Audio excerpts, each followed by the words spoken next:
अस्सलाम वालेकुम students. First year का हमने चैप्टर नंबर 5 स्टार्ट किया था, पार्शियल फ्रैक्शंस।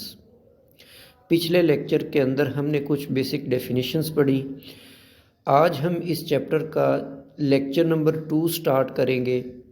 इस चैप्टर के अंदर भी हम कुछ बेसिक डेफिनेशंस पढ़ेंगे, जैसा कि रैशनल फ्रैक्शन और टाइप्स ऑफ रैशनल फ्रैक्शंस। ये हमारे आज के टॉपिक्स होंगे। फर्स्ट ऑफ ऑल हम डिफाइन करते हैं रैशनल फ्रैक्शन को। A fraction p of x divided by q of x is called rational fraction if p of x and q of x are polynomials and q of x is not equal to 0। Fraction कहते हैं बटे वाली रकम को। अगर आपके पास ऐसी बटे वाली रकम है जिसके ऊपर, जिसको हम न्यूमरेटर कहते हैं, वो भी पॉलिनोमियल हो, और नीचे वाली रकम जो कि डिनोमिनेटर कहलाती है वो भी एक पॉलिनोमियल हो, और जो नीचे वाली रकम है वो ज़ीरो के इक्वल ना हो। नेक्स्ट आपके पास है इसकी types of rational fraction. First type है proper rational fraction, second type है इम्प्रॉपर रैशनल फ्रैक्शन।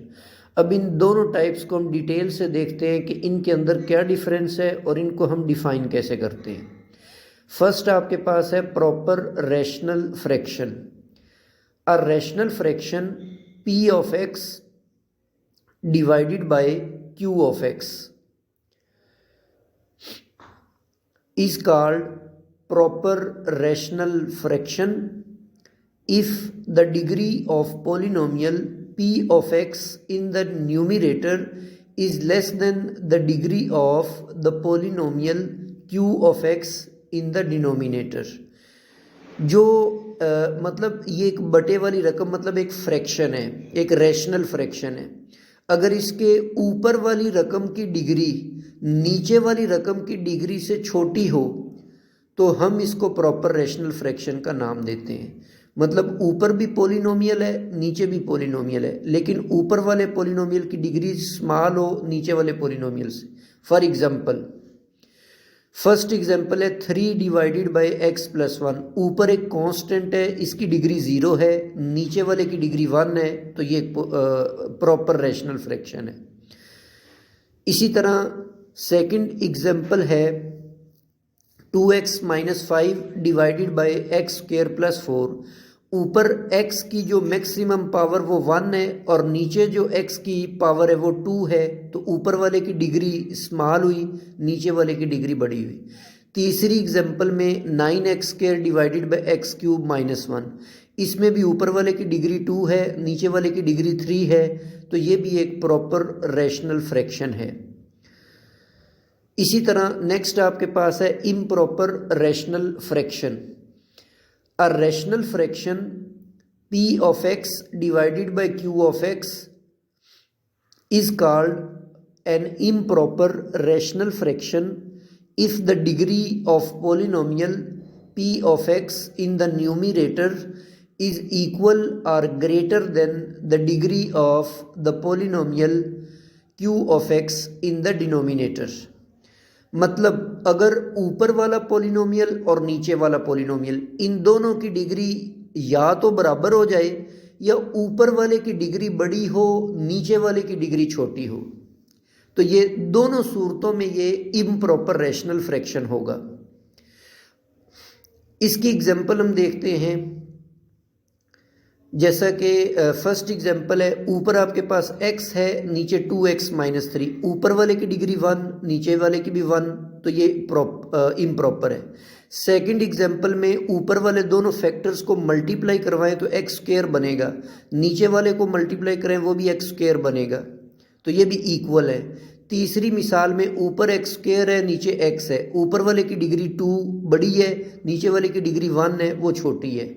इसी तरह फोर्थ एग्जांपल में ऊपर x क्यूब है, बड़ी पावर 3 है, नीचे बड़ी पावर 2 है, तो ऊपर वाले की डिग्री बड़ी हुई, नीचे वाले पॉलिनोमियल की डिग्री छोटी हुई, तो ये भी एक इम्प्रॉपर रैशनल फ्रैक्शन है। अच्छा, अब यहाँ पर एक बात जहन में रखें, इस पूरे चैप्टर के अंदर जब हम पार्शियल फ्रैक्शंस बनाएंगे तो आपको जो क्वेश्चन दिया हुआ है वो प्रॉपर फ्रैक्शन में होना चाहिए, इम्प्रॉपर नहीं होना चाहिए। अगर वो इम्प्रॉपर फ्रैक्शन होगा तो हम उसको प्रॉपर फ्रैक्शन में कन्वर्ट करेंगे।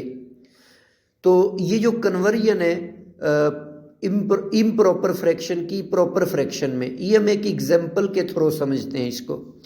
मिसाल के तौर पर एक एग्जाम्पल है कि convert 3x² + 1 divided by x minus 2 into proper fraction. तो ऊपर वाले को ये डिवीजन के तरीके से हम करेंगे, तो ऊपर वाले पोलिनोमियल को हम डिवाइड कर देते हैं नीचे वाले पोलिनोमियल से। तरीका ये है कि जो अंदर पोलिनोमियल है 3x², उसको हम डिवाइड करेंगे बाहर वाले पोलिनोमियल के x से। तो ये आपके पास बन जाएगा 3x, इसको आप ऊपर लिखेंगे और बाहर वाले पोलिनोमियल को इसके मल्टीप्लाई कर दें इसके साथ। तो x को 3x के मल्टीप्लाई किया 3x², -2 को 3x से मल्टीप्लाई किया तो -6। इनको माइनस करने के लिए नीचे वाले की इलामतें बदल दें, तो 3x² -3x² से कट जाएगा, बाकी बचेगा 6x + 1। अब मज़ीद इसको डिवाइड करने के लिए 6x को x पर डिवाइड किया तो आंसर आ गया आपके पास 6। अब इस 6 को भी हम ऊपर लिखेंगे और x - 2 से मल्टीप्लाई कर देंगे, ये बनेगा 6x - 12। माइनस करने के लिए इनकी इलामतें भी हम चेंज कर देते हैं, तो 6x - 6x से कट गया, बाकी बच गया 13। ये जो ऊपर रकम आई है 3x + 6, इसको हम बोलते हैं क्वोशंट, और जो नीचे रकम आई है 13, इसको हम बोलते हैं रिमाइंडर। अब ओरिजिनल रकम को लिखने का तरीका ये है कि पहले आप क्वोशंट लिखेंगे और क्वोशंट के बाद रिमाइंडर को ऊपर लिखेंगे, बाकी डिवाइज़र को नीचे लिखेंगे। तो ये